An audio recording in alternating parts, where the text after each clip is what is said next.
Okay, we should be live. Welcome to the stream. It looks like I've got I have a poll going on here, and I started the poll because I've just been playing some disc golf in the fall. And yes, it's been fall for over a month now, but to be honest, I didn't really have a whole lot of leaves on the ground out on the course that I was really dealing with too much into the last couple of weeks. And I didn't stream last week. So I wanted to see what you guys appreciate in the fall leaf colors among pink, red, orange, and yellow. I figured that brown maybe wouldn't be the first choice for favorite color of fall leaves. And it looks like Doc didn't even know that there were pink leaves. I guess there are no maple trees where he lives in North Carolina. I mean, I'm in North Carolina. I see pink all the time. Red, pink, orange. I mean, beautiful colors. Occasionally yellow, which looks great too. But man, I guess Doc just doesn't go outside often enough. You should probably go exploring a little bit, Doc. Doc says, just would like to start out by saying, my name is Doc, and I went back on Whatnot. This is WNA Whatnot Anonymous, right? Yeah, that's a tough place for Doc. Going on Whatnot, finding all of those deals on discs, just throwing money all over the place, trying to get a bunch of fun new discs. That sounds like Doc to me. I feel like I'm off. Am I like off to the side here? That feels better. That's probably worse in every possible way. It's fine. Don't see very many pink in the foothills. I don't know if I believe that. I've driven between North Carolina, Tennessee, and Michigan. I see pink leaves all over the place. I'm not sure where you're just not noticing them, Doc, or if you're just pretending like they don't exist because you don't want to admit that pink discs can vanish into the fall leaves if you're not careful. But I don't know. Hopefully you find some soon. 2 orders of book bundles and like 6 discs. Oh, book bundles, huh? I almost hesitate to ask what books you are ordering, but I guess if you feel comfortable sharing, I'm interested because I'm definitely a reader myself. But yeah, I guess I'm taking a chance. I don't know what you're reading. Hopefully, you bought a bunch of biblical commentaries. I think that would be a good choice. So I was all over the place in the last couple of weeks after I streamed. Well, I guess that's not quite accurate, but I streamed 2 weeks ago, and then a couple of days later, I drove over to Tennessee to visit a friend, up to Michigan to see some family, and I had a conference, a ministry conference with my parents.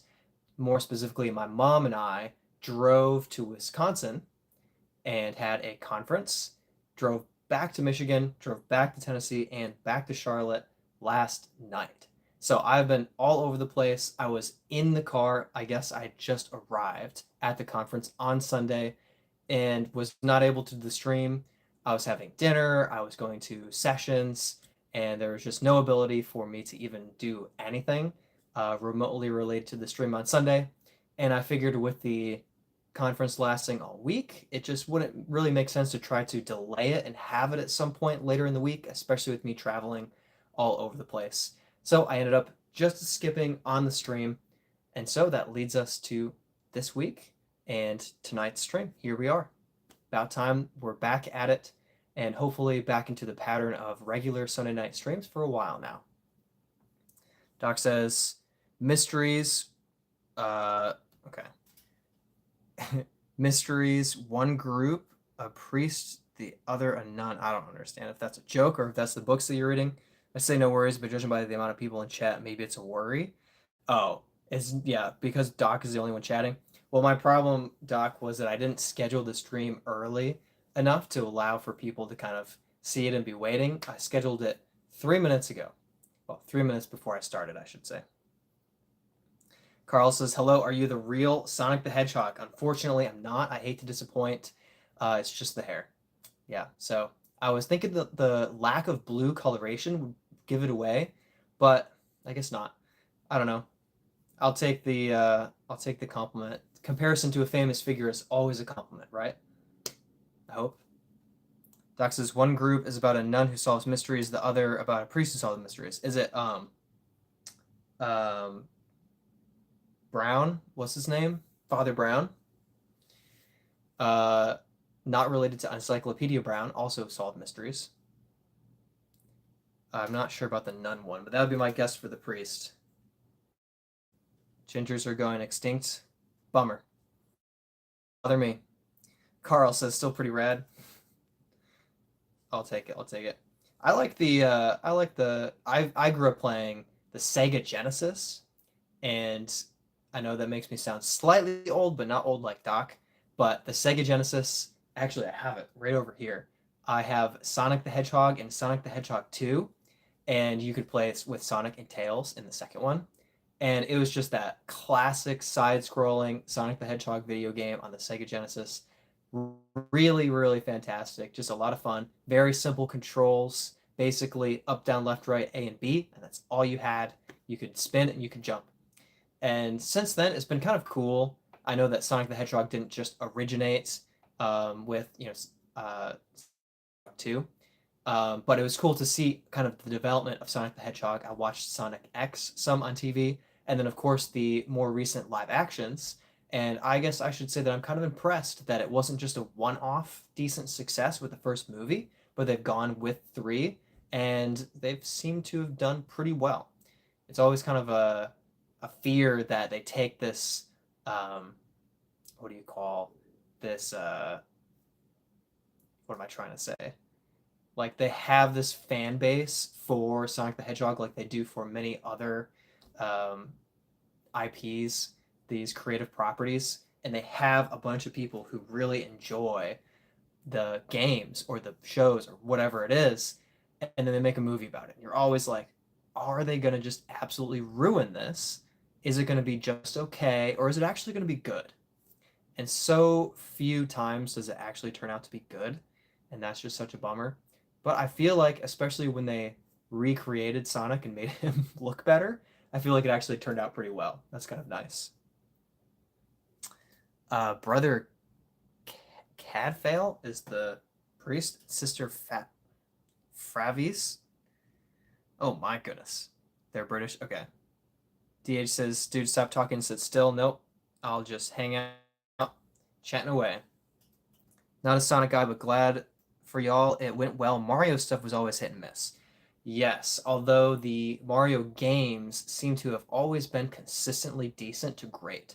It seems like some of them are just not great, but most of them are pretty just enjoyable. So you have like a decent Mario game, but it's still like a classic. And then you seem to have the like really good ones. For some reason, Mario and Rabbids was really, really good. Of course, the Mario Party games always seem to sell a lot. You get the classics on the Game Boy Advance. Um, did they have Mario? I'm trying to think back. I don't remember Mario on the Sega, but it could have been. Maybe they were pre Sega Genesis. I don't know if Mario was on the Atari. How far back does Mario go before the 80s?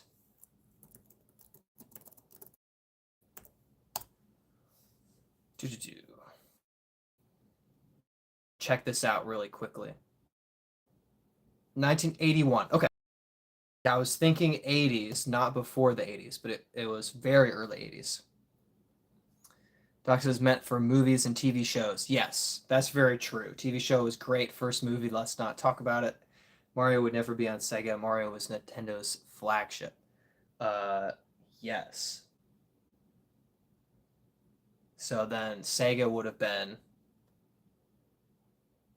Yes, that is a good point. That Mario would not have been Sega. Yeah, Legend of Zelda was kind of similar. Sonic was never on Nintendo. Yeah, I keep thinking that Sonic is Nintendo, even though I know it's not. I know Sega, Nintendo, but just gets all mixed up in the brain sometimes. Yeah, the problem with shows and movies has always been inconsistent. Like Legend of Zelda has always been a good intellectual property, but outside of video games, it's been so rough. I mean, the original show was so goofy and just wonky and weird and just so strange. They've struggled for over a decade now, of like hinting at the possibility of a live action and having such mixed fan reactions at the even the idea, because Link either would have to not talk or he would have to talk and people would be just either blown away that he can talk because he seems not to in the games, or hate his voice, or whatever it may be. People are always very concerned with a live action Legend of Zelda. I know Mario, they pulled off, it seemed to be funny. I haven't watched it with Chris Pratt. I don't know if it's any good. It seemed to be funny, but who knows these days?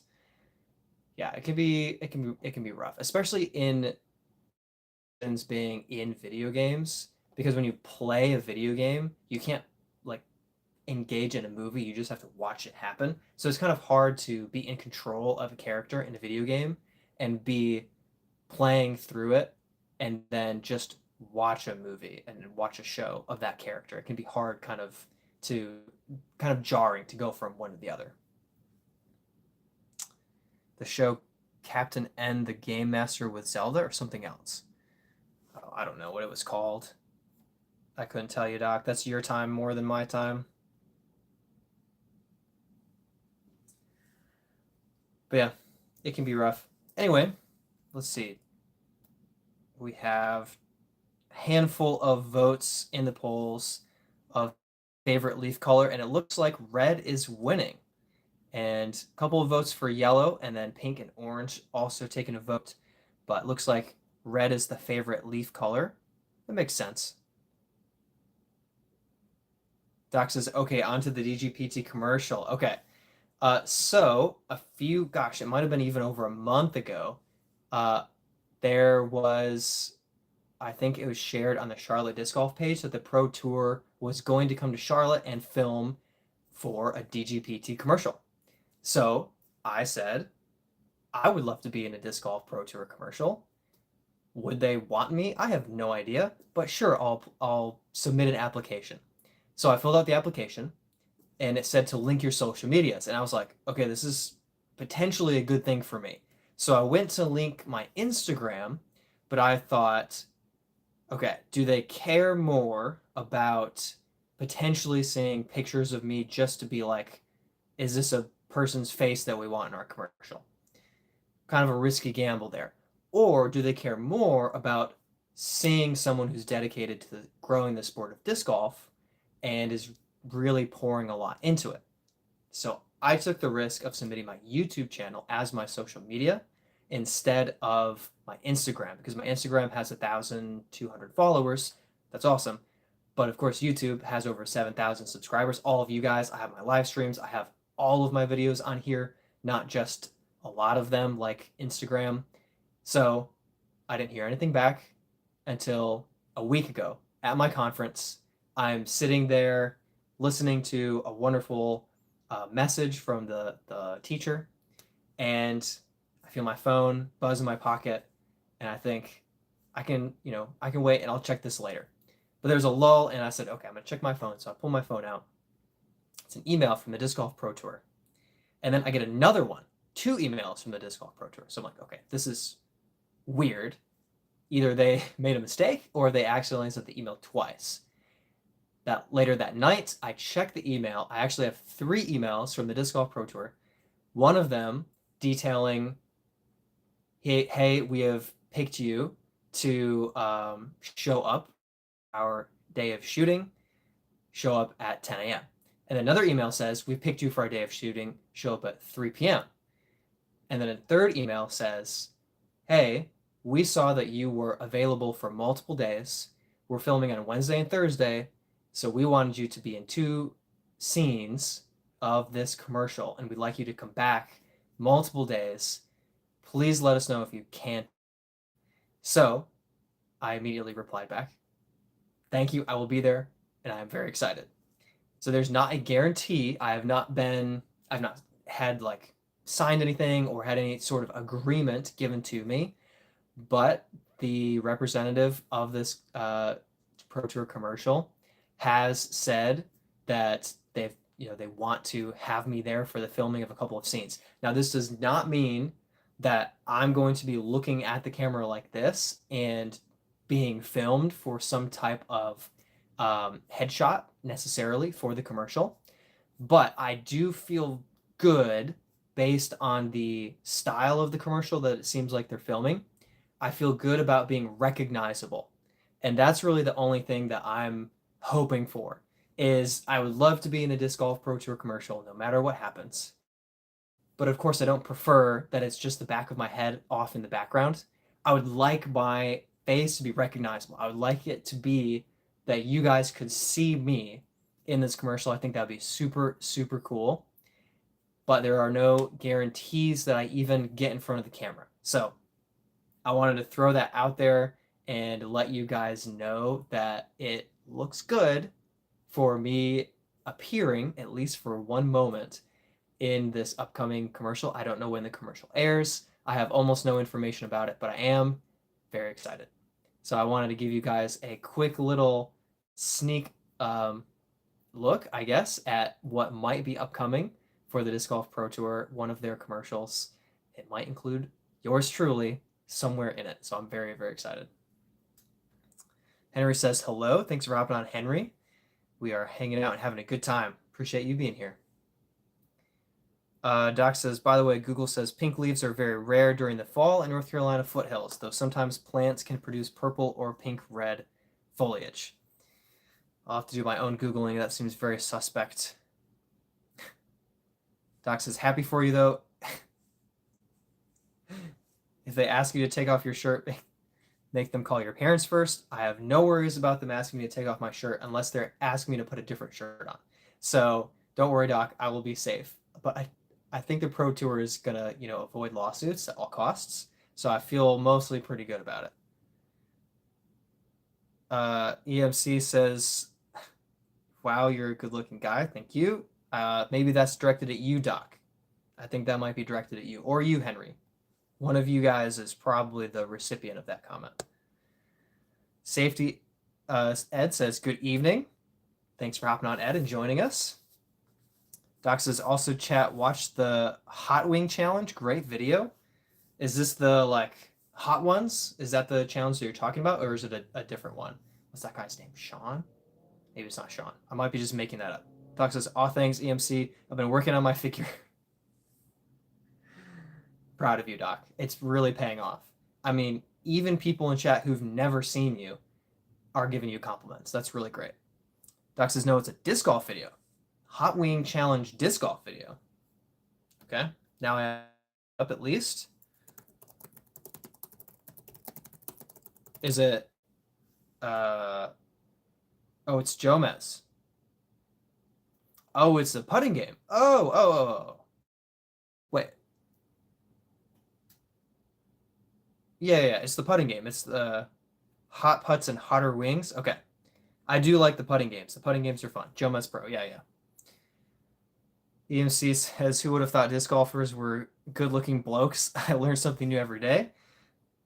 Doc says, I don't want to spoil anything, but it's so funny. It sounds like a lot of fun. I've always enjoyed the putting game. It definitely is hard to craft an enjoyable viewing experience of just putting. I love watching putts, but I know that they struggle to necessarily pull it off with good viewership. And they've done some really fun themes before. Interested in that combination of the putting game and some spicy wings. I mean, I don't want to eat spicy wings. I can't handle spice almost to any degree whatsoever. So no thank you. I'll opt out of that. Doc says, off-season Hot Wings Challenge, you and Team Brent. No, I think I just preemptively shot that down as you were typing it. Doc says, oh, never mind. Yeah, that's not happening. I would immediately default to Brent and say, congratulations, Brent. Where is Brent? Brent's not here. He probably forgot about me. Makes sense. He's very forgetful. Doc says, sorry. It's okay. It's okay. I'll live. I just realized that my string on this side is way shorter. This is not good for footage. Gotta spruce up a little bit. I'm not sure where Brent is, but I tell you what, I have been just going through my footage and posting birdies of the day and clips, and Brent is just all over the clips. Some fails, like we would expect, but a couple of good birdies and a lot of doubles birdies where I throw and he putts, or I throw, and I just said that. He throws and I putt on some of those. Par of the week with hole 18 at USGGC was a good one. So because we did some USDGC doubles practice as well as competing filmed of USDGC, I ended up with a lot of footage of Brent and myself playing in doubles. So I think we've gotten through most of it now, but we were really just going through, like, it seemed like every day Brent was making one of the two videos for the channel, and I was tagging him a lot on Instagram for a couple of weeks. Safety says, played my best UDisc rated round today. Alum Creek State Park, Gold Tees 295 UDisc rating. That is a monster of a round. I played one of my worst UDisc rated rounds of the last year. It was 187, and I just couldn't get anything going. I hit actually good putts, but I just could not get off the tee. I think I had maybe 4 tee shots that I would say I threw really well, and 2 of those hit a tree anyway. So it was kind of a brutal round. It was pretty tough. Did not go well for me. In Columbus, Ohio. Okay, nice. I just drove through Ohio. I didn't play any disc golf, but I played in Michigan. And I played Victory Park. Yeah, Victory Park in Albion, Michigan. And I enjoyed it. It was a good course. It was a lot of fun. Not too many leaves there. It was mostly kind of open. Not really a whole lot of leaves piling up like in Charlotte, where they were all piled everywhere at Scrapyard today. But it was a pretty fun disc golfing experience. A lot of water holes. I think 6 holes involved water, and one of them was a par 5 around a massive pond, and I did lose a disc in it, so that was great.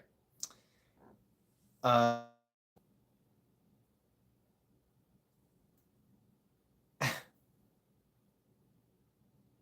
says, I don't eat chicken, so I get it. No, chicken's fine. It's just not spicy things that are bad. Doc says, can you have one posting that's just Brent? I have like just Brent from the last month. So you just have to go find them. I guess you're not watching all my videos. If you're not watching just a pure Brent birdie, plain and simple, then you've been missing out.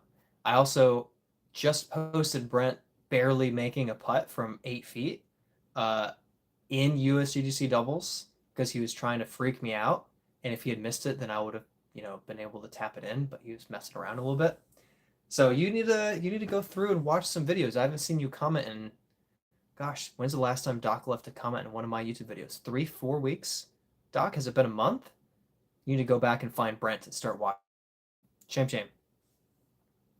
Doc says, safety, did you see any pink leaves? Not really arguing, just never noticed any pink ones. I can't believe you don't notice pink leaves, man. I don't know what's wrong. You're a strange one, Doc. Safety says, losing discs is always a rough go. Luckily, I managed to find all of mine today. That's good. Yeah, the course that I played at today, it's pretty easy to keep track of all your discs, except for hole 8 kind of, but hole 9, throwing across the water. It can be risky, but I just decided to disc up and not birdie, or not have a chance at birdie, I should say. But Scrapyard is for not losing discs. Victory Park, though, in Albion, that was a place where you could lose some discs, that's for sure. Safety Ed says colorblind. Are you colorblind? I am not colorblind, but I have, well, I should phrase this correctly. I have deutan color blindness, which is a form of color blindness where a bunch of shades blend together. But even I can see pink leaves, so I'm curious about what Doc is saying, or not saying. Doc says, forgot my walking stick, didn't die on any leaves though, but I lost a champion dragon. Oh, that's tough. See, I dragon, but a champion dragon, at least I can get behind that a little bit. The DX, the water floating dragons, I don't. Doc's weird about them, really likes them. I don't. But the champion dragons, that's a tough one to lose. I feel sorry for you. That's bad. Too bad. Doc says, I haven't been, Brad, since the wreck. Been really working on trying not to get depressed. Did finally decorate Halloween and leave out some candy. Yeah, I mean, I feel for you. I just visited my grandpa, and he has been in good spirits, but he's been recovering from a car accident that happened 2 years ago, and he's had several new complications come up where he's gone back in the hospital. And it was really good to be able to see him in person a couple of times in the last week and a half. And it was really nice to talk to him and just spend some time together. But I have also seen moments where it's like it really messes with you. It really just kind of, I mean, not only the financial fallout and having to acquire a vehicle after one gets totaled, with dealing with insurance, with them not wanting to give you a car that's of equal value. I know it's a huge pain and a lot goes into it. And I was in a minor accident a couple of years ago, actually going to a disc golf course with my brother. And we ended up having the guy leave. And I know for my brother, it was his car. There was a big hassle with the guy not being identified and then not having insurance. And then how do we, how does my brother get the car fixed and replaced? Not fixed, but replaced and paid for. And it's just a huge thing. It lasted almost a year before it was all said and done. So I know that just the legal side of things can be a lot. And of course, not to mention if you're dealing with pain, that can hurt. So I'm hopeful that you'll be able to get out more soon. I'm glad to hear that you decorated for Halloween, left some candy out. That's great. I wasn't even home for Halloween, but you were able to participate. Halloween is usually your month. Love decorating. I'm glad you got some decorations up. Wouldn't be surprised with red. Always been a bit red pink issues. Doc says glad glad you got to see him. Did he ask about Brent? My grandpa did not ask about hashtag Team Brent, but he asked about how I was doing, and I did not tell him about Brent. I only told him about important things. Anyway, Safety says all the leaves here are turning fall colors. They'll probably all fall off in the next 2 or 3 weeks. Yeah, I definitely saw a lot of nice colors in Ohio while I was on my way up through and back down, especially some middle of nowhere towns along some rivers. Man, there's some, I won't hate on Ohio, but there are some parts of Ohio where I get so tired of driving through it. And then I catch these glimpses of these middle of nowhere, out of places. And I'm like, man, this place is beautiful. I know a lot of Amish country is really beautiful in Ohio. And I'm sure you have some fun disc golf courses. I'm definitely partial to Michigan because I grew up there. Uh, but also, you can't, well, I shouldn't say can't around Doc because he gets very offended. It's not enjoyable to play disc golf for about 6 months in Michigan, and that stinks. I like to play disc golf as much as I can, and at least in Charlotte, there's only 1 month that it's a little bit rough, and just the clay gets so wet around Charlotte, and it's so hard to keep your footing. It just feels like you can't commit to your shots, and it gets really frustrating and cold. At least I get cold. So I prefer Florida for about December and January and February. I think Florida is just the best. It's just you can't get better. It's so beautiful outside. But anyway, Ohio was cool to drive through and a lot of great fall colors from honestly from Tennessee to Michigan and back, and including Illinois and Wisconsin. Really not much in Illinois. Too much Chicago. But very cool. Joshua says disc golf. Yes, this is a disc golf channel. Country Boy Barnes says hi. Thanks for hopping on and joining. Doc says waited a month. Insurance was like, yeah, not your fault. Then told me I had to deal with his insurance, which was owned by them. I just Googled that out. Just a long story. That is a huge pain. Doc says, I'm fine. It was just really attached to my car, which is dumb. It's just an object. I get it. We can bond, have a level of bond with things that we care about. I mean, I've had discs that meant more to me than how they flew. That was a bummer, to lose them. And I imagine, yeah, years with a vehicle, you're going to rely on it and enjoy having it, and losing it can suck, especially when it gets destroyed. So that's really a bummer. GMDY says, do you have any tips on playing wooded courses? Can't seem to hit any of my lines. It's funny you should ask because I do live in Charlotte and play wooded courses. Also today, had a terrible round in the wood. So I guess my first tip is don't expect everything to go right every time because it's not going to. I would say my tip for wooded courses is throw slower and focus on hitting your gap, not necessarily reaching the basket. So start with hitting the gap and making good progress down the fairway. So if that means throwing a disc that goes straight and ends up eventually going off the fairway and you don't really have a great birdie putt, but you hit the gap and you actually got a decent distance off the tee, I say go for that. You can start shot shaping later once you are kind of establishing hitting your lines and being consistent with hitting gaps in the woods. I would also say the most important thing for me is my footwork. If I'm not planting my feet correctly, it really opens up the window of where I'm throwing by a lot of degrees. And when you even just add like 5 degrees on either side, that's a lot of missed gaps. So your foot placement matters, not rounding, which really makes it so difficult to release on time. You have a tiny little window. Um, so getting the placement, sorry, planting your feet, getting your foot placement accurate and consistent can really help with hitting gaps. And yeah, mids and putters. I don't actually throw putters well comparatively, so I tend to lean toward mids, even a zone SS I prefer over a putter. But leaning slower, um, yeah, I hope that helps. Excuse me, gotta get rid of my hiccups real quick.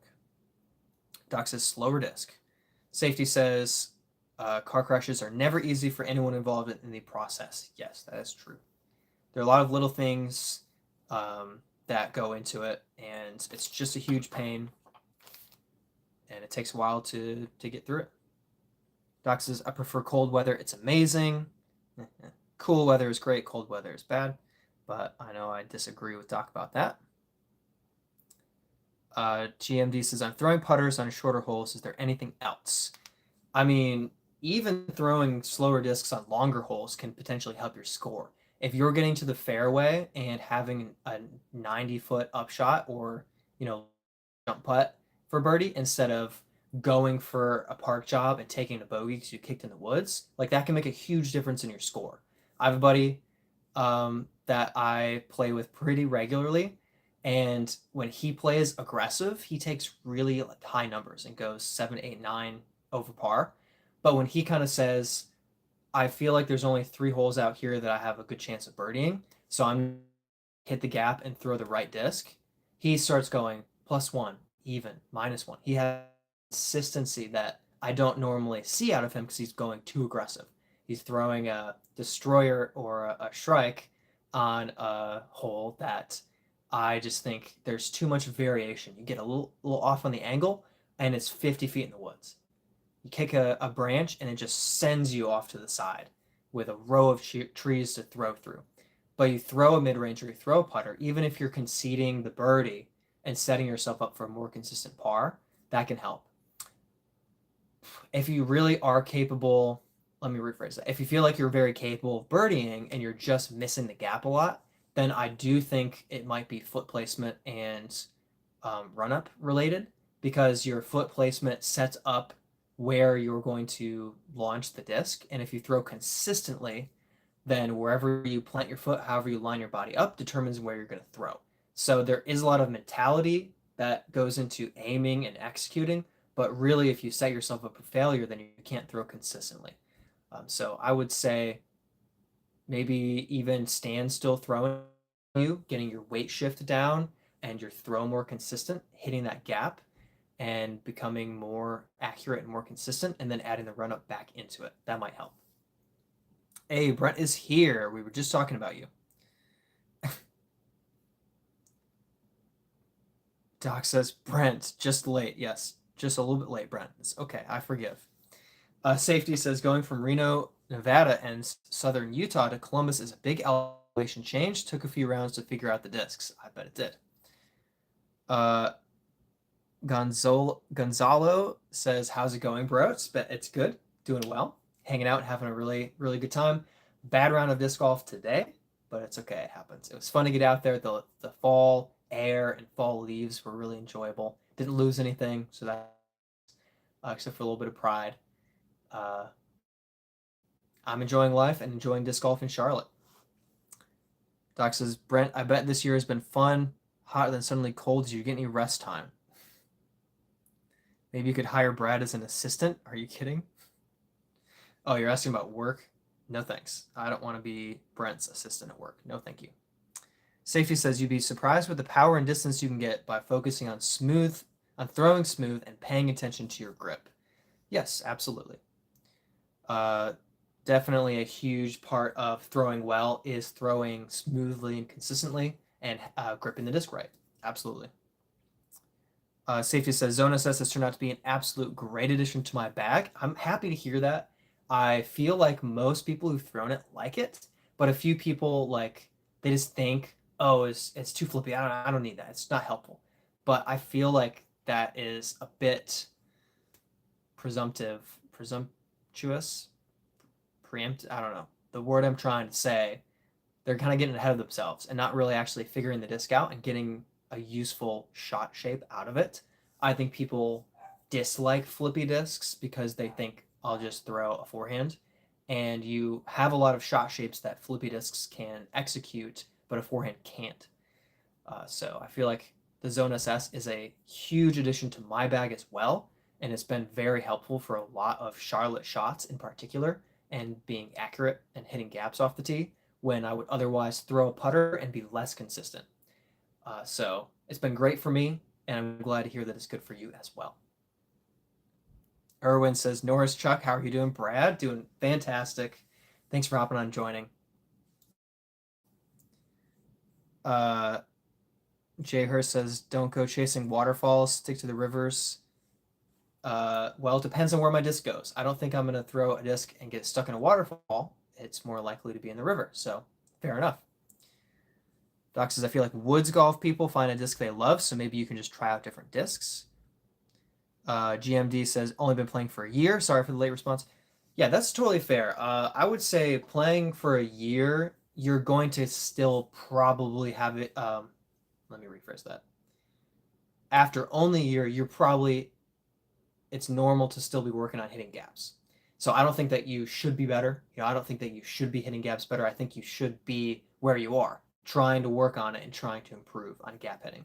I do think that standstills and foot placement are a huge part of it, but of course, I'm not seeing you throw, so I don't know. Maybe it's grip. Could be a number of things. Maybe your sweatshirt's too bulky and you can't throw right. I don't know. Hard to say. Sean says, I'm new to disc golf. What do you recommend? Depends on what you recommend. Throwing form, grip, disc choice, bag choice, places to play in the country. I recommend watching the Pro Tour because it's fun. Calvin is one of the best to watch. He is just so good. Obviously, Gannon is #1 player of the year and near the top of his game. Paul Macbeth, anything from Paul Macbeth, it's great. Except for maybe 2022 or 2023. Sorry, not his year. I guess 2024 was almost. Anyway, doesn't matter. Paul's very, very talented. Just a rough year here. Yeah, I would say I recommend getting familiar with putters and mid ranges. You probably don't need to be throwing a driver, and learn what overstable, understable mean, which means disc that if you throw right hand backhand and it's understable, it has a tendency to turn and go right. And for a slow speed newer player, that's probably going to go further for you than an overstable disc, which will just go left the whole time. So yeah, there's a lot to work on. Throw in the field of practice, learn what you do, so that you know pretty consistently where it's going to fly when it leaves your hand. That will help you pick what disc to throw depending on where you are on the tee or out in the fairway and what distance you are from the basket. It helps you figure out what disc you should throw and when. Doc says, if you're in a league, ask if you can borrow people's discs and find one that does what you need. It's fun. That's a good way to try a few things out. The Meat logo says, hi, thanks for hopping on and joining us. Doc says, sweatshirt while playing disc golf, just t-shirt and shorts. I went out in a sweatshirt today, but I was just a little bit warm. A little bit warm. Doc says, have you tried the Yakun shoe? I don't recommend it. What are the numbers on the disc? So the first number is speed, and speed does not mean how fast the disc is going to go for you. Speed means how fast you need to be able to throw the disc to get the most out of it. So if you're a new player, a 4-speed disc is probably pretty good for you, but a 12-speed disc is probably a disc you can't throw fast enough. So that's why I say mid-ranges and putters, because their speeds 1 to 6, basically, maybe even 5 for mid-ranges, not usually 6. That's going to be better, more your speed, for discs that might fly well for you. Second number is glide, which impacts if you it'll help a disc keep going further and stay up in the air, gliding further. So a low glide disc is trying to get to the ground, like a bird or something like that. But a high glide disc is designed to fly further. Then there's turn and fade, which work together. The second to last number, you're probably going to want to look for a negative number. -2, -3, -4 are probably going to help you as a new player throw because that's understable, that's flippy. Those numbers range, roughly speaking, from 1 to -5. So you want to target those negative numbers. A 1 is not going to fly well for you. And the last number is fade. You want a low number close to 0. They don't go negative, but it's 1 or 2. You don't want a 3 or a 4. Those discs are going to be overstable for you. So that's just a crash course on the flight numbers. You want a low speed, high glide, negative turn, and a low fade at first, like a paradox. Kat says, so many of the top players are just good. Yeah, I mean, I guess I don't know exactly what you're saying, but yeah, the top players are very, very good. A lot of them are just good guys. If you're saying like they're good people, yeah, they're fun to watch their personalities come out sometimes on tour or in skins matches. I really like those, especially for Calvin. But it's just a lot of fun to get to know the Pro Tour players and enjoy them. Safety says, I think I like it in Southern Utah more than here. The zone is quite stable for Southern Utah. Pretty much my hex flies here like a detour does in Utah. Yeah, that's quite a difference. GMD says, I think I throw far, but yeah, I think my foot is probably what I can work on. Appreciate your insight. Yeah, I hope it's helpful. That consistency and accuracy takes a while, so keep working at it. But I have a feeling that pretty soon you'll kind of have that breakthrough moment where you're like, I figured out how to really hit where I'm aiming more consistently and miss my lines less. But you'll also have days like I had today where you just can't quite hit the window that you want to. You just miss by a little. Treat, all over the place.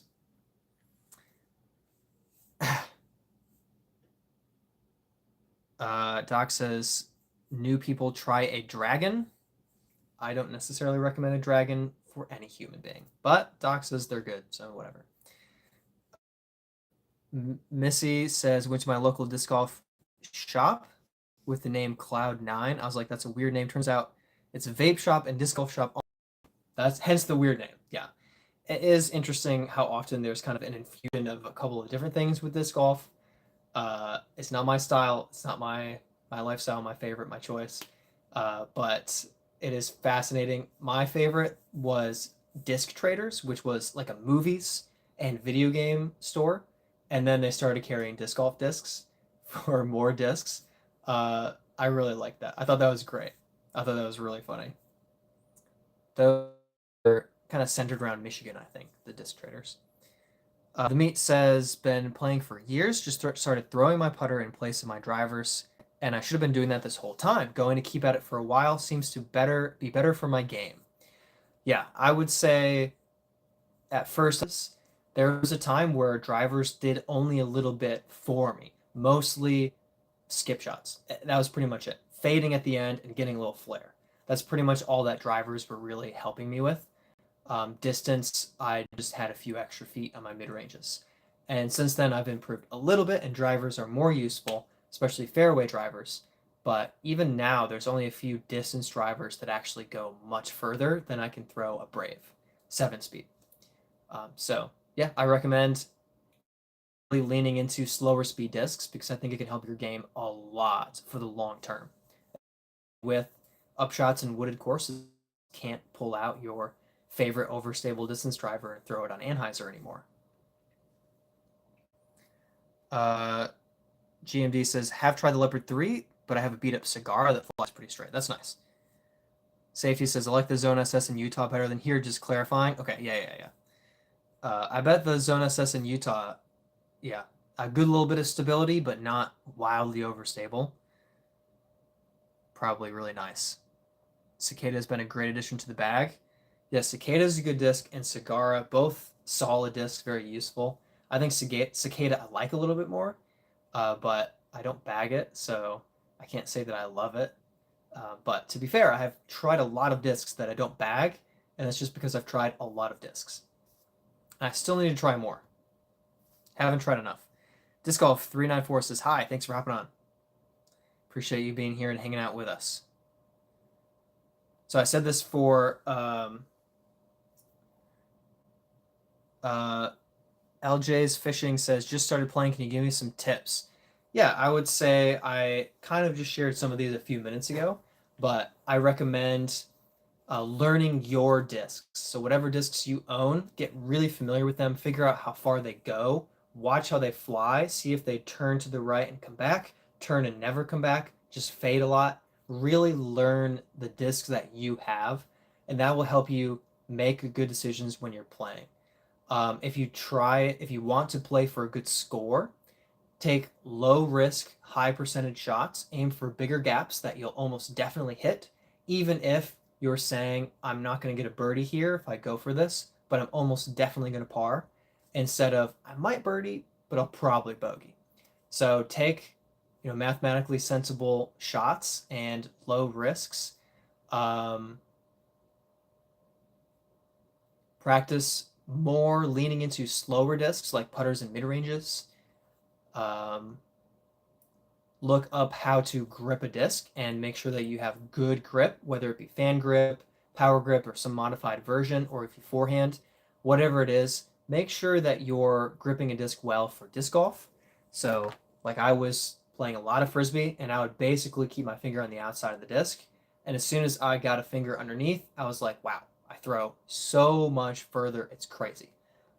You might want a power grip or whatever form you want to grab. Just make sure that you have some form of a good grip on the rim of the disc to generate power. Work on your footwork. You don't want to plant your feet. So if I'm aiming at you, I don't want to plant my right foot and back foot in a straight line. I want my staggered stance helping open up my hips so that I can throw and generate power with my whole body. If my feet are lined up in a direct line with where I'm aiming, my body is in the way of that disc trying to get to the target. If my right foot is planted the front left of the tee pad, that opens up my door a lot more easily. It's kind of hard to describe, but you want that kind of stagger. Watch Simon Lizotte throw. He does a very good job of planting his front lead foot really far left, and that helps him swing and generate power more easily. Have fun. Just keep playing. Keep enjoying disc golf. If you're not playing as well as you want to, don't let that frustrate you. It can be annoying to fail, but just keep enjoying the sport. Enjoy the highlights. That one decent putt that you hit, that one tree kick that ended up turning out really great and put you back in the middle of the fairway, the accidental roller that gave you a chance at birdie. Like, just keep having fun with your friends. Have a good time. Love disc golf, and you'll start getting out of disc golf what you put into it.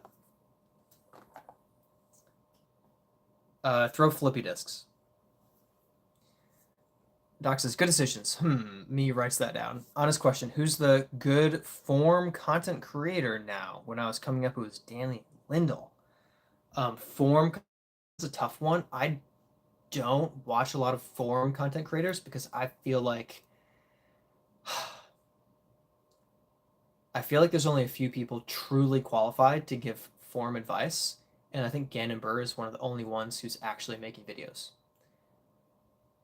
He understands what good disc golf form is. And even Gannon, I would say, doesn't necessarily understand how to teach an amateur who has like an ingrained habit how to make the most of it. I think he would just teach them how they should be throwing instead.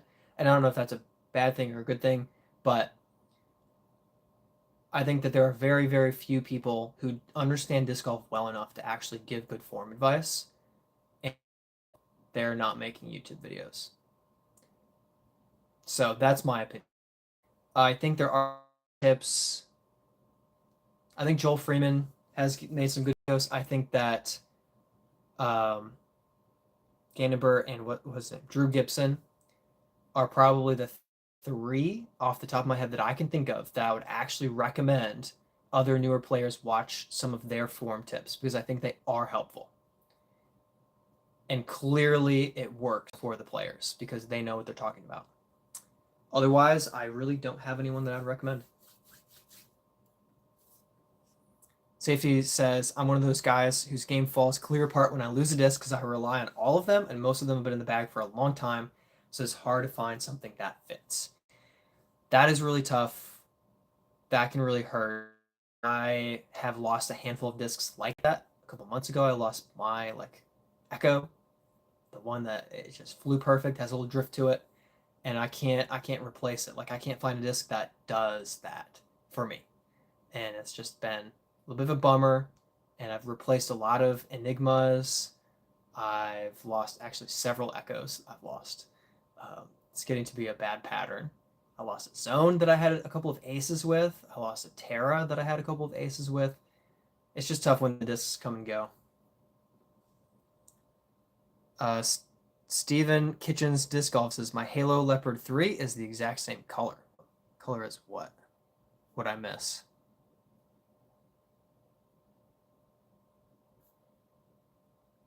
I don't know what color it's the same as. Maybe it's the same as a fall color. Oh, which by the way, orange is now winning in the favorite leaf color, and yellow is the lowest at only 18%. Interesting. Very interesting. Doc says, yeah, safety, and with the prices, hard to just buy a bunch of everything, and Doc knows about buying a bunch of everything. Mr. Recovering Whatnot Addict, who just relapsed. LJ Fishing says, thanks, man. Definitely will keep playing. My hands started almost bleeding from playing. Ouch. I understand what you're saying. I have had two different times where I really started getting a blister on my index finger from the way that I grip. And I've really built up a callus now, so I barely feel any discomfort even after a lot of throwing. But I know pro tour guys who have played for years and years will have split their fingers and like it's brutal to think about. They'll have to tape them up. But yeah, loving the game can sometimes hurt you a little bit, but keep at it. Alex says, I throw 250 feet. What are some better tips I can throw further? So I don't know how you. Oh, Steven says the disc you were holding. Oh, you have a disc the exact same color. Yeah, that's awesome. Sorry, I missed your comment because it was like 4 minutes ago and I was just rambling. But I love that color. I don't know if I have any other white and blue discs like that. I wanted to get the Glacier that was colored that way, but I got the yellow one instead. But I snagged that as soon as I saw it at USTGC doubles for my players pack.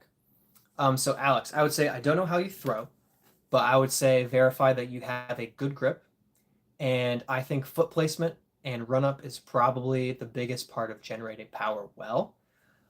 But you can also practice standstill shots. But I think I've been explaining it a couple of times. You don't want to, excuse me, you don't want to line up your feet with your target. You want to stagger your feet. So your back foot and your front foot on the tee pad, you don't want a straight line with where you're aiming because then the disc has your body in the way of where you're trying to aim. You want your front foot planted, staggered toward the front left of the tee pad for a backhand throw because that opens up your hips and lets you generate power as you swing your arm. And then follow through. So when you throw, don't stop yourself. I did that and I got back pain and I needed some help to get trained in follow through to be able to stop hurting myself. When you throw and you let go, let the left side of your body swing around as well so that you end up kind of turning 180 degrees. It's hard for my wrist to do that. Spin around. It's a little hard to describe just by talking about it, but you want to allow your body to follow through and the energy dissipate when you throw instead of stopping yourself. And when you do that,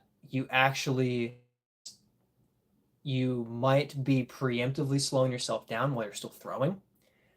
And when you follow through, you don't stop yourself. You let yourself swing through and keep your momentum.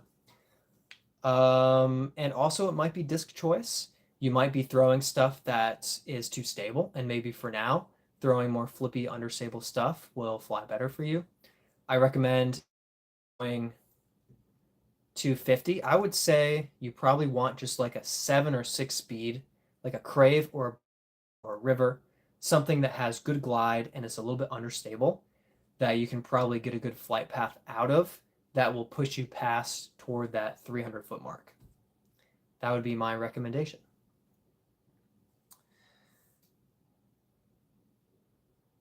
Doc says, Echo, okay, sorry, have to stop doing the dumb Echo joke. I guess you do. LJ Fishing says, I have lost like 5 discs to freaking ponds. It sucks when you don't even get a chance to find it. Yeah.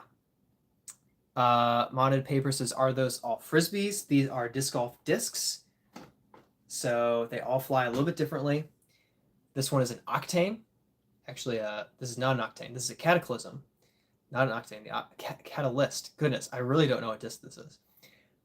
Catalyst, it's a flippy like 13 speed and from MVP. But yes, these are not frisbees. So a frisbee is a chunky catch disc, and a disc is a fast disc designed to go far. So they're very different. And with discs, you play disc golf, similar to the rules of golf, but you're on a course playing 18 holes, trying to throw into a basket. Ugh. Disc golf is much easier to start playing than golf. You don't need the fine motor skills to be able to hit a ball. Anybody can, throw a disc 20 times and eventually, make it into the basket. Versus golf, where it's a lot harder at first to get into the sport. But I would say at the highest level, they're pretty similar in terms of how good you have to be to win on the Pro Tour. Doc says, I'm disc golf disc a frisbee. So I want to say that it is in the frisbee family. I actually have a patent. What is it? A patent picture over here on the wall, my brother's.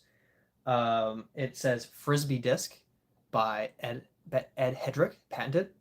And so I think that the idea of a Frisbee disc is the foundation of what a disc is, but the modern disc isn't a Frisbee. It's not like a modern Frisbee and a modern disc are different things.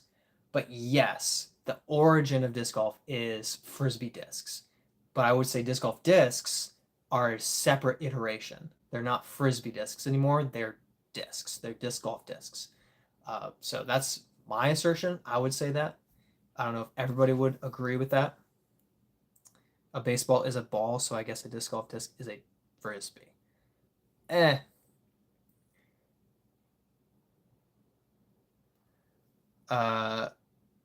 Ben says, love the channel and everything you do. Thank you.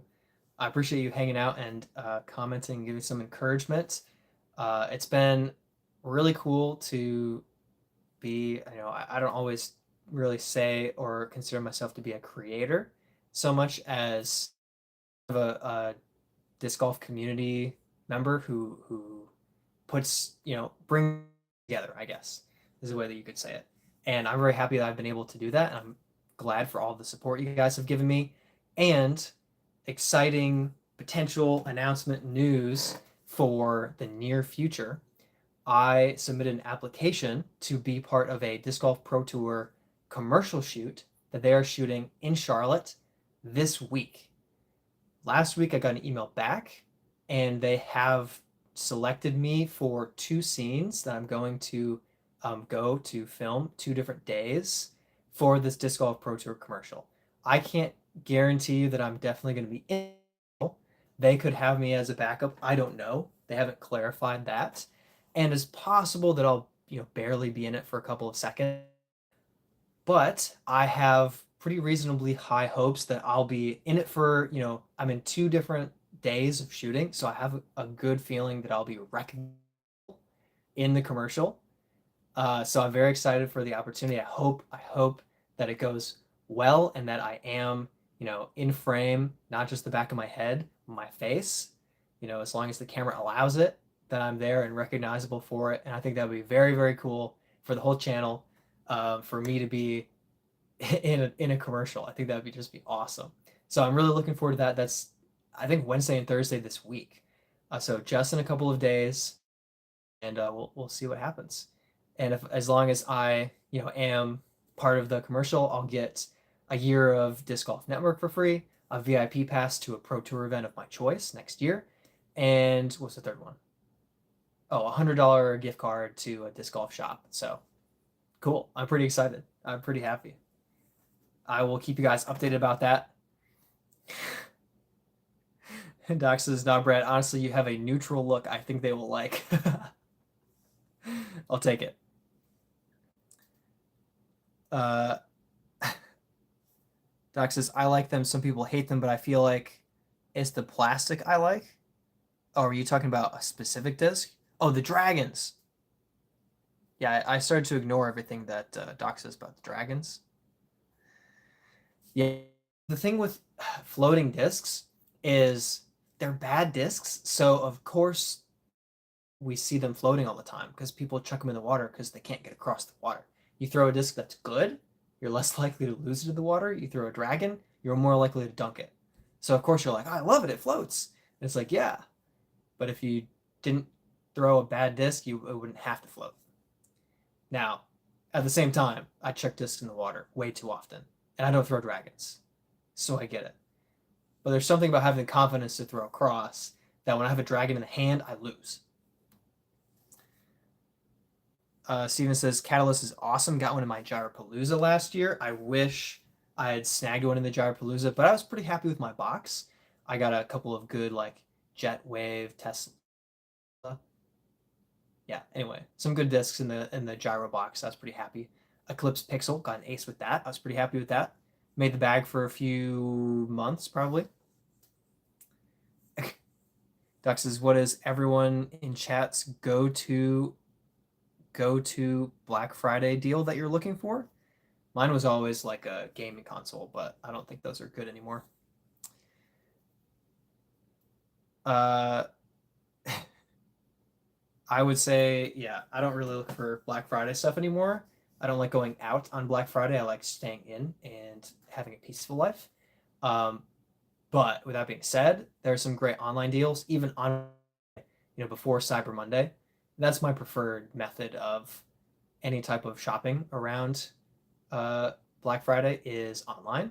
And in the past, I have gotten all of my family's Christmas shopping done on the Black Friday weekend online. So I think that's the way. And then you can spend some time with your family and not rush around like a chicken with your head cut off trying to fight over a toaster oven. That's just my opinion. Spence's question, do you think Paul Macbeth is the GOAT? Yes. I think that Gannon is better right now than Paul is right now. I think that Gannon might be better than Paul ever has been, in not necessarily in competitive terms to the field, but in skill terms, period, flat out. Because everyone's throwing better, everyone's putting better, everyone is handling wind better, throwing in bounds more, and the courses are harder. And at the same time, Paul is still so good because he is the modern GOAT, period, I would say. So I would say, yeah, you look at Paul Macbeth from, gosh, what year to even start? Early 2000s to 2025. And then you look at Gannon Burr in the last 5 years and you say, yeah, clearly Paul Macbeth is the GOAT. But also right now it looks like Gannon is better. And maybe in 20 years, Gannon Burr will be the GOAT. But he's not yet. That's my opinion.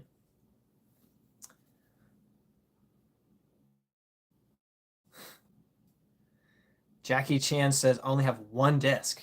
Man, it sounds like you need to win a disc giveaway at some point. But that's, I mean, you need a couple discs. Everybody needs a couple of discs. Handful of discs.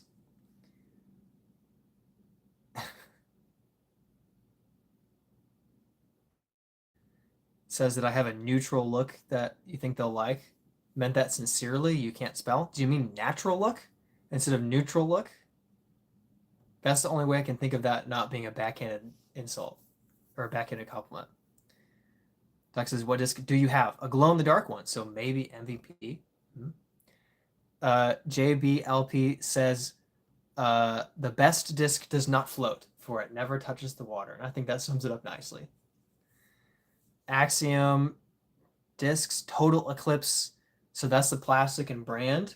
Is it a hex? Is it an envy? They have a lot of total eclipse discs. It could be a pixel even. Does it look like this? Nope, that's not. That's Meridian. That's a Tundra. I missed. Does it look like this? Like a pixel? Does it look like... Ugh.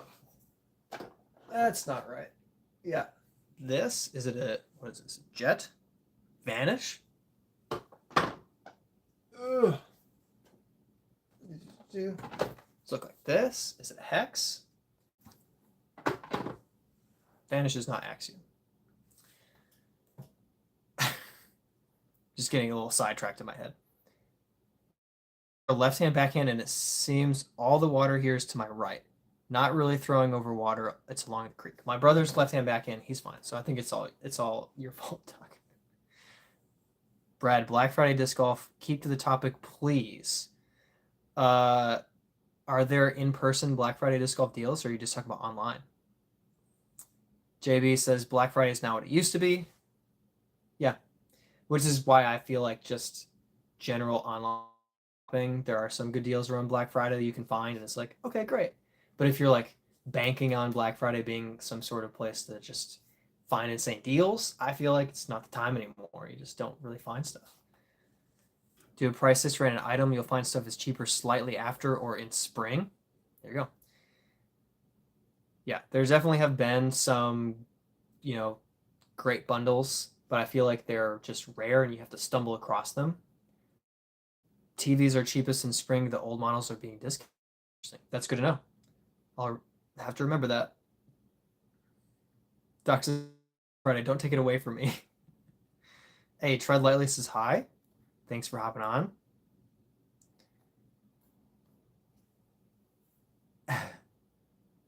Tread Lightly says, definitely not pink for the leaf color. I picked this color for a lot of my discs so I can find them. Yeah. Speaking of, orange is still winning with favorite leaf color and red in close second place. JB says, what do you like on your putters? Bead, stable, straight? So I putt with the Warden. I have, which is a beadless putter. And I would say, there, everything's fixed. That probably made it so much worse. I would say it's stable, but not overstable. So I have several putters I've used that are just clearly more overstable than the Warden, but I feel like the Warden gives that good kind of neutral putting ability with it, but it is going to bite a little bit, and it's not going to just start drifting off and get away from you too much. So I like that. I appreciate it. For whatever reason, it works for my putting style. Jackie Chan says, it's a hex. All right, we found it out. It's a hex. Good. We worked together on that one. And Doc says, no, I do mean neutral. Okay. Backhanded compliment it is. You're like just a common guy. What's wrong with that? Say that to a lovely lady in your life and see what happens. And you'll find out. Tread Lightly says, did my first league round yesterday, tied for second on my card, +9, usually close to the par on the layout. Competition got to me. Haha. That's rough. I played one of my worst rounds in a long time today myself. Some days it just happens. Yeah, sometimes the competition gets to you. I mean, ask Brent. He's had some fantastic rounds this year, and then sometimes it just seems like he forgets what he's doing. Like he forgets how to disc golf all of a sudden. But it could be brutal. Doc says it's still good. Ben says, do you think Gannon will change the game like Paul did? And do you think Paul is back? I would say I think Paul is as back as he can be, which is to say I would not be surprised if he wins a couple times a year. I don't think he's back in terms of dominating, and I don't think he can be, but I think he's back for himself, which is winning sometimes. Because the field has just, I think the year that he was in Europe and as he became a dad, he just had this time period of his life where he wasn't Paul Macbeth winning everything, like winning worlds, just going after it. And now he's back, but the field went, oh, we're better now. And he's not quite at the level of dominating, but I do think that he's at the level of being in conversation for the win several times throughout the year and taking a couple of wins. So, yes, I would say that he's back, but I would also say that disc golf has progressed and he's not at that competitive level necessarily.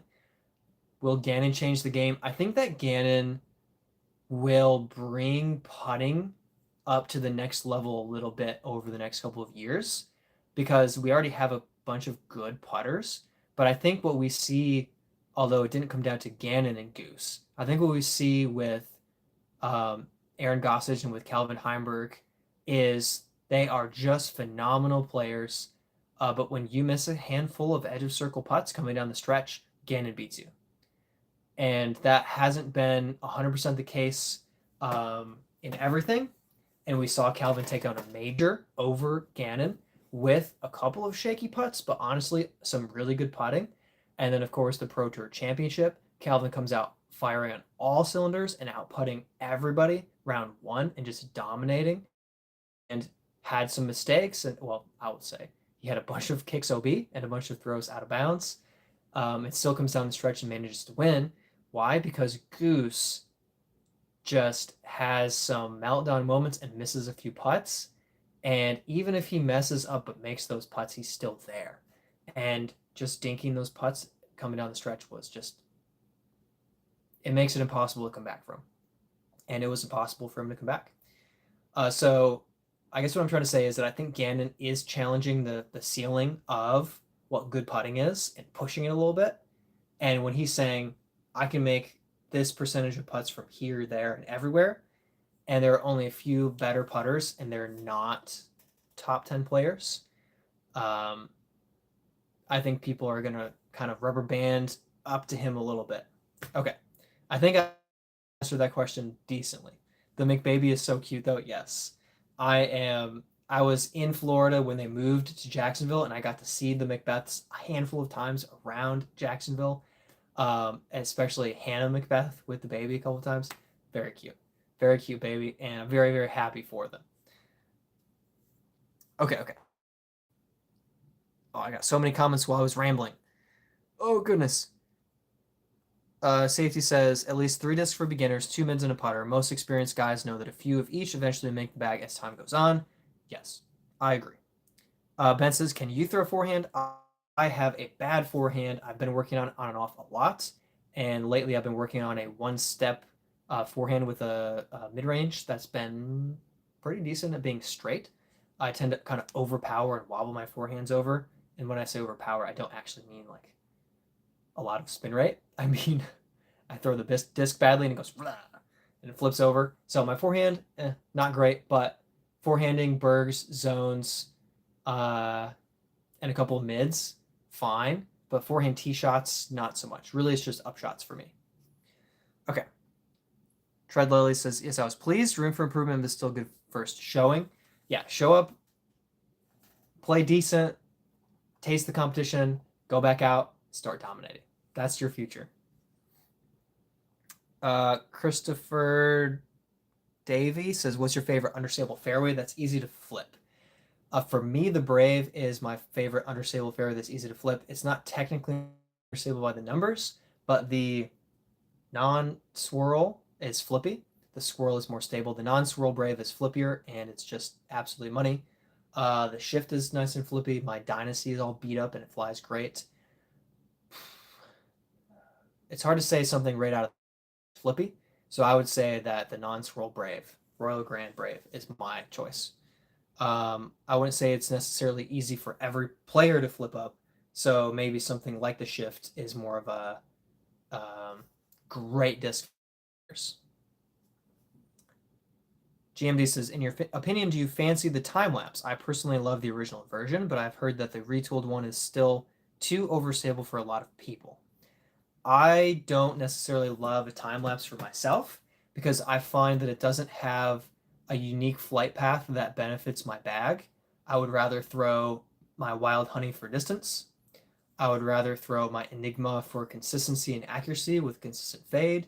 And I'd rather throw the Rive for something that's going to fade a lot more and get a big skip. So the time lapse just doesn't quite, it doesn't really fit the bag for me. But I do think that it's a great disc for a lot of players who have either the speed or the anhyzer to swing the time lapse out and have it really have a good flight path. And of course, if you have the high arm speed, actually my time lapse, funny enough, I have it signed by Simon. I actually handed this to Albert Tam the bazooka, and he chucked this thing like 450 some feet. And after he threw it, he was like, sorry, I didn't know it was so flippy. And I was like, oh, okay. Because he threw it and it turned over. And it was wild. It might have been 500 feet. I did not measure. It was far. Oh, heck yeah. Ben with the 20. Thank you so much. Really appreciate it, man. You are a legend. If I can like it. There we go. Thank you so much. I really appreciate it. What a legend.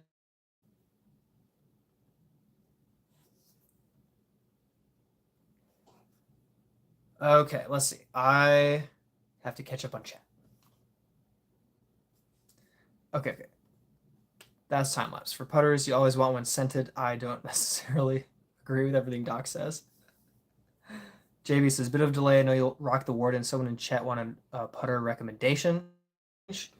Yeah, Warden is good. I mean, AVR it just depends on what you like and what you used to. The Pixel is good. AVR is good. It's good. Yeah, just it's hard to say. You might love a disc that I hate. You might love a putter that I like as well. Warden is great. Treadlight says, got a Halo Fox. It's coming tomorrow. Excited to see how it flies in my. I'd love to hear about it. I have Fox just a handful of times, and it seems to be good. Like a good flippy disc, but not wildly flippy into a roller. So I think I like how it flies. Good luck with that. I think you'll enjoy it. JB needs to work in the forehand, needs some better discs. Yeah, it's definitely the discs, not you. It's not me either, it's the discs. Tread says Firebird is a great forehand disc to try out. Yeah, I have had a little success with the Raptor, but also I tend to hyzer it too much. I don't know why, just a mental thing. So, but the stabled, overstable stuff can be great. Doc says forehand seems to be hard for a lot of people. Don't hear many who have issues with the backhand. There definitely are, but yes, it seems like people struggle with the backhand. Jackie says, can I have one? Wish that you were playing around Charlotte. We could play around and I'd give you a disc, but I mean, maybe you're in the Charlotte area. Let me know. I feel like, I don't know if Ben's asking why don't people struggle with the backhand like they do with forehand. I feel like people who grew up playing baseball are good with forehand, and everyone else is like, what is this? I can't do this. So I don't know what it is with the body mechanics, but throwing backhand seems to just come more natural.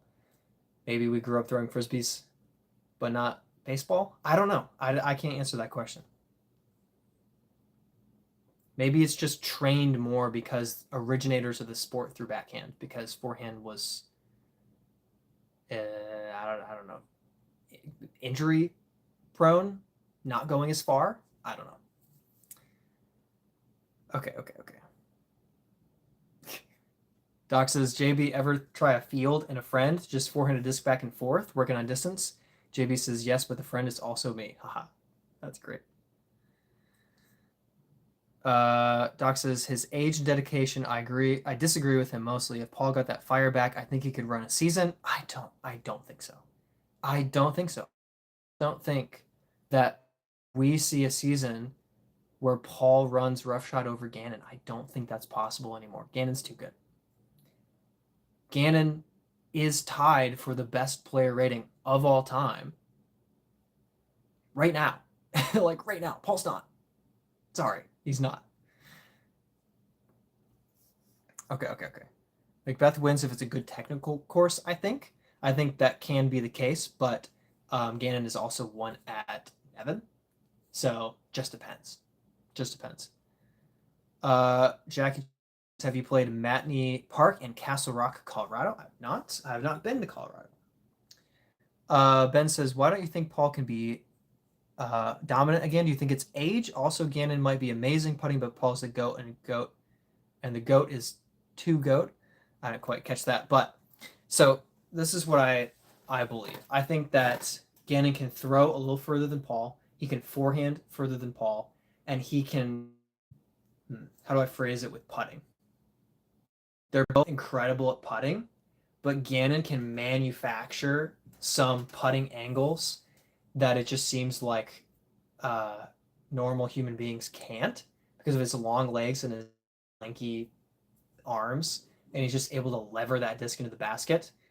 At the same time, like I watched Paul live in the Pro Tour, no, in USDGC, hit the putt on 15 from 109 feet or whatever, 113 feet from the middle of the fairway, hits this massive putt coming down the stretch. And he's just so good. Like he's just an amazing putter. But I think Gannon's putting percentage is higher. I'd have to look up that stat. And I'm not sure 100% that that's true. And I never see Paul missing the circle. But I do think that Gannon's putting percentage is higher. And when you throw further and distance and you're taller and you can lever a putt in with your foot sticking 4 feet off to the side behind a tree, and a guy like Paul can't reach around that far and might even have to pitch up with a forehand, like it's just such an advantage. And we see, other than the Pro Tour Championship, in which Gannon didn't get practice and he lost a family member and traveled home and then traveled to the event and played almost immediately with probably very little sleep, we see Gannon being so close to the top every single time. And we've only seen Paul at the top at the end of the year. But we've seen Gannon there for 2 years straight. So I don't think that's because Paul wasn't there. I think that Gannon wins a few times less because Paul's not there, or if Paul's there, I should say. But I don't think Paul takes his place. I don't see that happening in the ratings. I don't see that happening in the score. I don't see that happening in the stats. But at the same time, I think he is still the modern GOAT, and Gannon needs years to catch up to the reputation and success of Paul Macbeth. 2 years just isn't enough. Okay. Tread says, forehand is so hard to get the snap.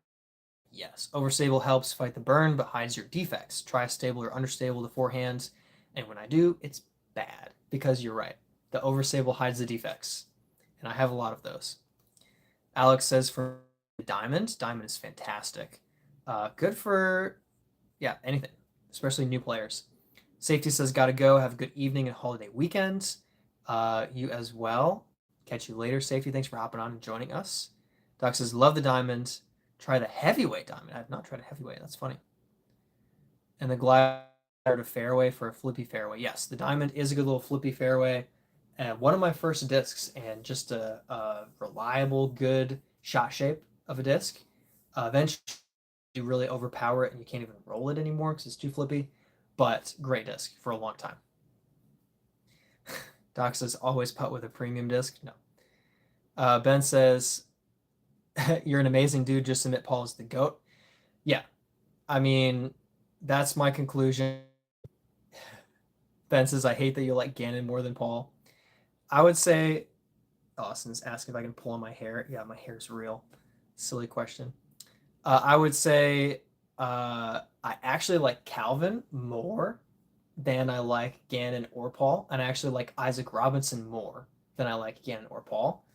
But I really think that I'm going by the numbers and saying that Gannon is a better player right now than Paul Macbeth is now, while still thinking that Paul's still the GOAT because he's been dominant and still competitive now for here, including so many world championships. What was he at? 6? And then Gannon has been dominant for here, and I would say better than Paul at the moment, but he needs to add to his time before he is considered, the GOAT. So I do think that Paul is still the GOAT, but I think Gannon's career can overshadow Paul's, and it might. I'm not sure if it will, but it might. Either way, either way, Paul McBeth is a disc golf legend. It will go down in disc golf history, period. And I do think that we will be saying Ken Climo, Paul McBeth, Gannon Buhr. Who knows what's after that? Okay. We call him the Scottish player. No, we don't do that. Doc says, never say never. I never thought a 12-year-old would be competing in a pro event. Yeah, well, that's the thing. You can scale up so much at a young age, but you can't scale up a lot at an older age. I know Paul's not exactly old, but when you hit 40s, 50s, you lose what you used to be able to do. When you're 12, you have begun to gain something you'll probably only get better at. So, yeah, in FPO, I'm not too shocked that one of the better players in the world is 12. As I believe there's still a lot of opportunity in FPO, untapped opportunity, because it's a newer sport and the female adaptation of the sport is slower than male adaptation. And we have way more guys who want to compete than we do women. So I'm not surprised that we have some young players jumping in and being hyper competitive and capable. Um, but you can't scale up when you're 37. Like, you are fighting decline physically as an athlete. You can still fight it and stay at an amazing level for a long time, but you can't swing up and just get good like a 15-year-old can. And like this Eva's, I think that's her name, has potential to become. Everyone's entitled to their own opinion, even if it's a crazy one. Yes, and we entertain all of yours every stream, Doc. But we still love you. Doc says, Diamond is one of my first discs. Picked up 2 Frost Diamonds used. Ooh. Alex says, I'm more of a Gannon fan than a McBeth fan, but McBeth can make some electric moments. Yes, and that putt was electric. The crowd went absolutely insane at USCGC when he hit that putt. It was absolutely wild. Yeah, McBeth is a clutch player and has shown that time and time again in some incredible moments, incredible playoffs that he has won. The amount of times that he took first or second in Worlds, which was like 11 years in a row, he was first or second in Worlds. Unbelievable. Even winning Worlds back to back has only been done by a few people, including Isaac Robinson, but only a handful of people. And Paul McBeth is one of them. Tread says, a fellow forehand player, I only backhand 75 feet, need to bring in a mid-range backhand to get a 150-foot approach shot. Interesting. Yeah, I don't have I have the opposite problem. No forehand. Alan needs friends. I agree with your Vinny and Isaac opinions. Their styles are more exciting in my opinion. Yes, I love their personalities. I love how Calvin is just all business, but as soon as you get him in a practice round or in a skins match, he is just making comments left and right. He's so sarcastic. He's just so funny to me. The things that he says and the way that he jokes around with people, uh, it's just so funny. And I think that Isaac is just one of the most kind and caring and friendly people on the planet. I've met him a couple of times and was able to hang out around a fire at a Eagles Wings disc golf conference, and he was just the most humble, like friendly person to like kids and people that were asking him questions. And he was just, it just seems like he's a person who is just happy with the life that he has, and if he had a different life, he'd be happy with that too. But he happens to have this 2-time world champion, life, and he's grateful for it. And that's it. He's not arrogant, condescending. He's just a really great guy. Also, I love their playing styles with how they throw discs. And yeah, obviously, they aren't the number one players of the year or the highest rated players of the year, but I just like watching them. Doc says, you said Isaac. How do you feel about Ezra? I like Ezra as well. And I told him a year ago at USDGC, I talk like I know these people. I don't. I was getting no idea who I was, and I barely, knew him. Um, And I'm like, that win is gonna come, and it's coming soon and more than once. Like, I don't know. I said some generic thing about like, I know you're gonna win soon, and it's gonna happen. And he's like, thanks, I appreciate it. And then the year he wins, and he wins again, and I'm like, yes, I knew he was gonna win, and I'm glad he did. And yeah, I'm just happy for him, and that he's figured out a forehand better than um, you know, we would have really thought for just like a pure backhand player like Isaac. They've both gotten forehands to start working pretty well for important shots when they need them. Yeah, great guy. I like the Robinsons. Okay, okay, okay. Tread says thinking of learning this approach backhand with MVP Watt. That's a good disc to choose, I think. A little drift to it. Stu says, what do you think about sponsorship contracts with pro tour players? Contracts keep the players too busy with marketing their products instead of being on the practice field a lot more. I think it depends on the contract. I think Latitude 64 is fantastic because they say, hey, we're going to shoot this, this, this, and this. Show up, we're filming it, go practice, and we're producing it. I think Prodigy is really bad at this because they say, you should market yourself.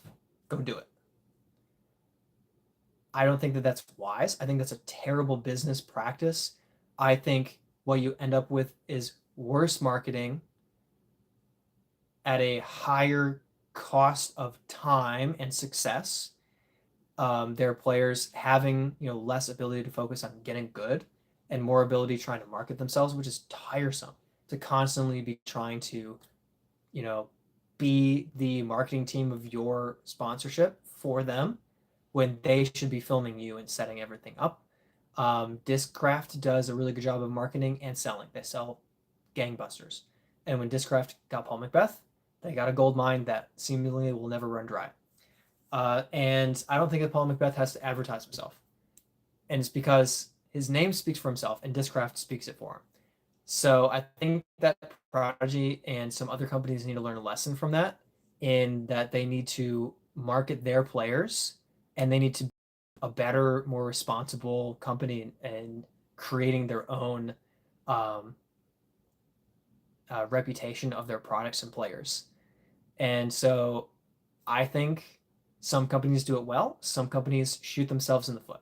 And I think Prodigy is one of the foot shooter companies that does that. So that's my opinion. And I don't necessarily know other companies that do it poorly, but yeah, I think the attitude of we sponsor you, you should like sell for us, for people like me who aren't on the pro tour. I'm competing, but I'm not trying to compete and travel the world and be like one of the best players in on the planet, in the world. I'm trying to be a really good disc golfer as best as I can be while communicating with you guys, live streaming, hanging out, making videos. And a lot of you guys have asked for advice, and some of you have bought discs based on my advice, and that's fantastic.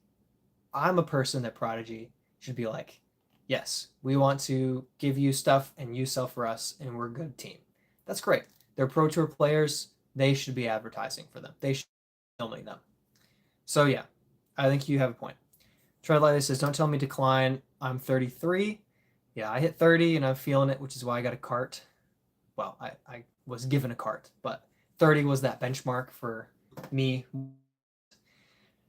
It's happening, man. We gotta do our best. We gotta hang on till we hit that 40 and get into age protected divisions, and finally we can have a little bit of breathing room. A lot of those guys are still fantastic, but yeah, Tread says, very glad it's a sport you can play for a long time. Planning to play as long as I can still walk.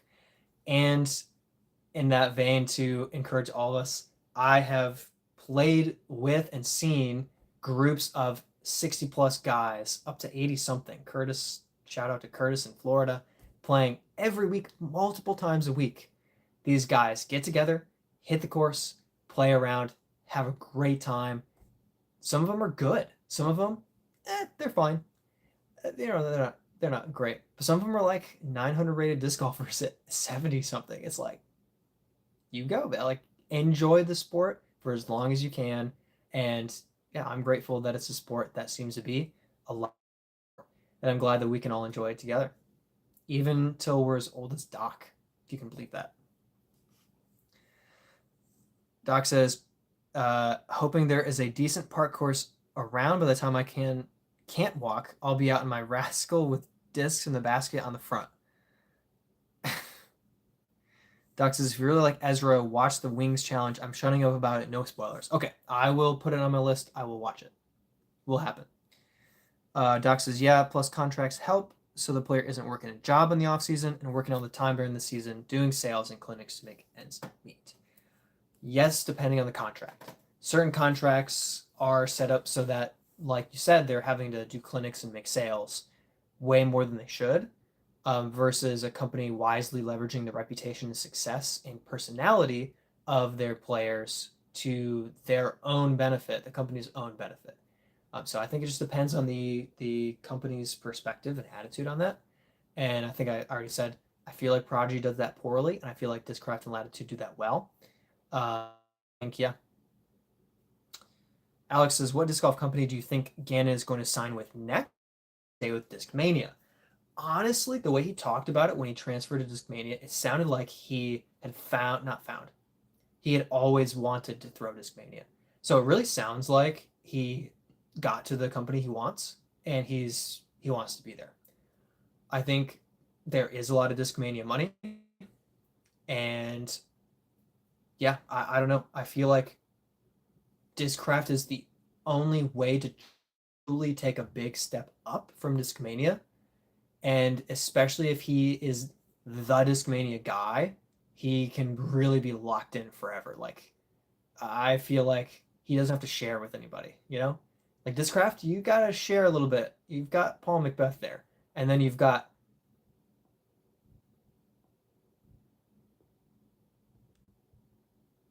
Are we back?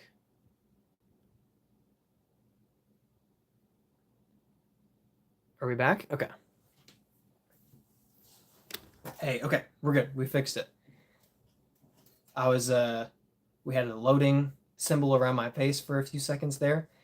And a couple weeks ago I had that problem where the stream would disconnect and then it just stopped working completely. This time I reconnected it, so hopefully we're good. But I'm probably only doing another 20 minutes anyway, so don't get too comfortable. But hopefully everything is rolling and running well, and it was just a temporary little issue. But I've got a little space in the chat, so I'm gonna take a little water break. I feel like I did a bit of work to catch up on all of those comments that you guys left. A lot of good questions, a lot of good conversation. So I think I've earned this little bit of water. Now I feel weird about you watching me drink water.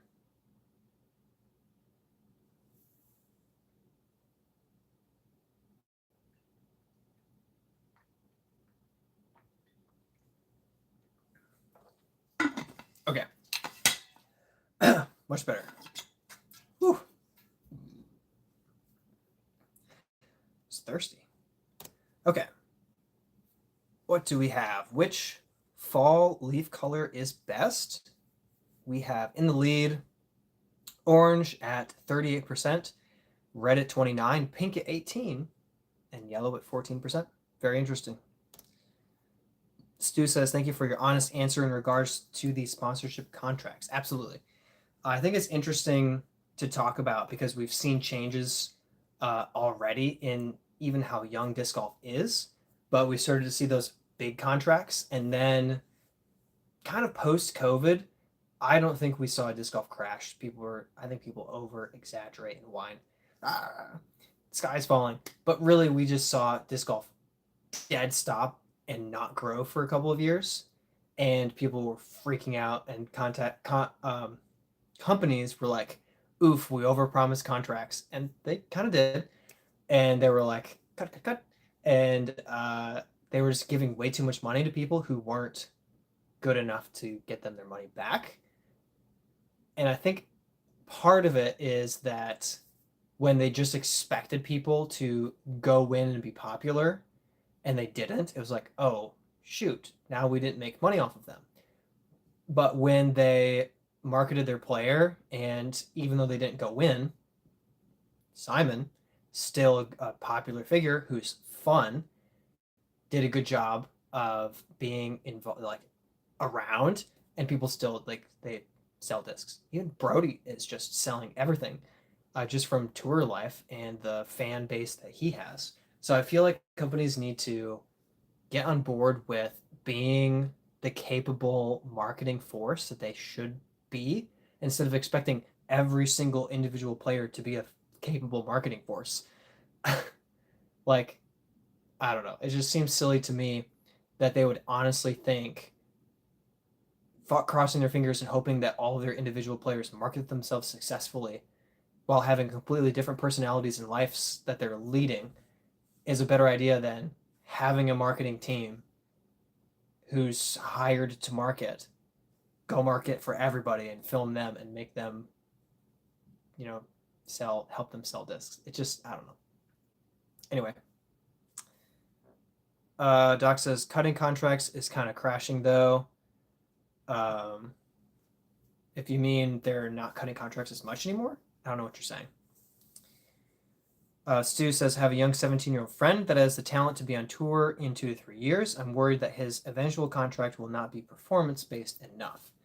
I think we'll see a healthy shift in the next 2 years, because I think disc golf has learned a little bit not to count their eggs before they hatch, but also that um, there are how do I put this?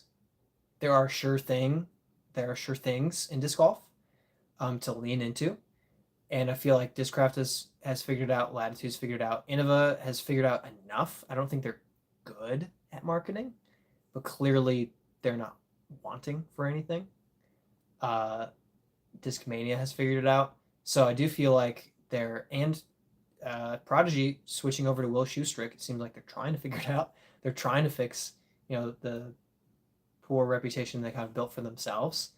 Um, yeah, I think Lone Star stopped trying. Maybe, I don't know. Um, but yeah, anyway, I do think that in 2 years we'll shift contracts in a healthy way. I do think we'll slowly see a better increase in disc golf payouts and in disc golf incentives for winning. Um, so I do think there will be decent performance based stuff. But yeah, I think if a company is actually good, then they'll have a good combination of performance based winnings and success, guaranteed money, and money from disc selling that they will help sell, because they should be incentivized to sell their own discs. And if that's the case, then a good player should be able to make a living in disc golf without having to be top five. Okay. Alex says, do you think contracts make the player's performance worse? Not every contract. I think Gannon's was exactly what he needed, because he has now the ability to head straight up. I think same for Isaac. Latitude and Discmania, when they got those contracts and they were not dealing with Prodigy's rough around the edges agreements, they both said, great, now I can just shoot straight up as high as I can go. And Isaac, I mean, he got married and has totally transformed his life, and it's still like competing really well. I know that he doesn't have a kid right now, and like Paul Macbeth has a kid. Simon Macbeth, we get tired. Simon Lizotte had a kid, and that makes a big difference. And I know you're gonna probably lose some competitive edge for a while with a life change like that. Um, so I think for Simon's case, he we did see him pop off immediately after his signing with MVP, but we didn't see him long term being more successful with MVP. So I just think it depends on the contract. If your contract is making you do too much and it's weighing you down, or if it's just free money and now you don't have to try, that can be a disincentivization to succeed. But I think excellent money and a good company that's pushing you will incentivize you to succeed. Especially if you can afford to travel in ways that help your body be ready to compete more easily, and you're not driving yourself everywhere, um, and staying, in your RV. That's a rough way to live for years trying to compete in a physical sport. So I don't have a one size fits all answer to that. I think it just depends on the contract. It depends on the company, and it depends on the player, because some players just have drive no matter what. And when they don't have enough money, they can't go to Europe and compete. They can't make every pro tour stop. But when they do, they can, and they will, and they'll win a bunch of them. And then some people, when they need the money, will compete at their best to try to win. And when they get paid, 50 times more than winning anything gives them, then they're not so concerned with winning. So it just depends. Doc says, I'm surprised companies don't have people to teach young players how to social media smartly. First of all, their parents should be teaching them. And they're not. A lot of parents don't know how to handle social media themselves, let alone teach their children how to handle social media. And I do feel like, yes, eventually we'll have PR, disc golf PR, but we don't have that. We don't have that depth. Not really. So I'm not surprised that there's disc golf companies aren't prepping younger people to handle social media. I feel like disc golf barely handles social media right now, and we're still establishing ourselves as a sport to be advertised well, to be filmed really well. I think filming is good, but I think we are still struggling to make and put together like well crafted, public marketing. Just watch a live event if you can on Disc Golf Network, and watch all of the disc golf commercials that they run in it, and think about what it looks like to somebody outside the sport, and then think about you watching another sports advertisement and notice if there's a difference. A lot of the disc golf ones are pretty cringy, and some cringe is fine, but some of it, like, it's just terrible acting. Like, I guess what I'm trying to say is we're still young, and that includes PR, and that includes handling the social media. And I'm not surprised that they don't have extra manpower to train young players in social media. Not surprised. Stu says that yes, contracts make player performance worse because some of the contracts provide too much and the players get comfortable and a bit lazy, which can happen. But I would say that didn't happen to Paul Macbeth, who had the contract, basically. Like, for several years, he still said, yeah, I'm still going to win worlds. Like, yeah, I have all this money. Who cares? I want to be the best. But you could argue that Simons let him just kick back a little bit. I don't know. Edit says, giveaway. Are you asking about my discs giveaways? I'll have one in a little while. I just had one. And actually, shout out to the people who won. If you have not claimed the disc that you won, which 2 of you have not, and I traveled a lot, so I wasn't communicating about it, but I still have 2 of the disc giveaway discs sitting here waiting for a winner to say, yes, here's my address. Thank you. So let me know. Anyway, Wookie says, going to be a long time, I think, before you have a lot of people being able to afford to go pro. Yes, I agree. But I do think that the, how do I say, the people who can afford to full-time tour and make a living from it is low right now, like maybe top 15 MPO. I think that's going to start growing again and get to be soon where the top 50 can live off of disc golf, period.